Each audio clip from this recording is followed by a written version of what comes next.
சென்னை பழைய வண்ணாரப்பேட்டையில் பட்டா கத்தியால் அடுத்தடுத்த தாக்குதலை நடத்திய ரவுடிகளால் பரபரப்பு ஏற்பட்டது. பழைய வண்ணாரப்பேட்டை ராமானுஜம் தெருவில் உசேன் என்பவர் காலனி கடை வைத்துள்ளார்.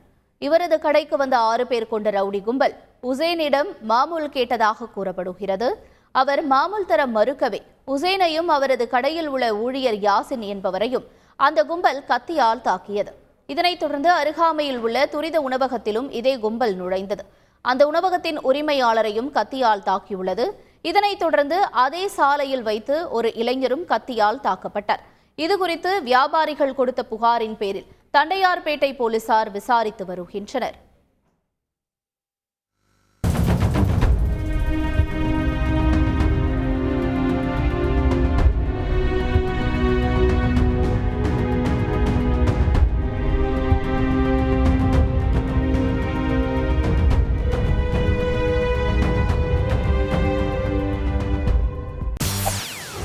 செய்திகளை உடனுக்குடன் தெரிந்து கொள்ள உடனே சப்ஸ்கிரைப் பண்ணுங்க.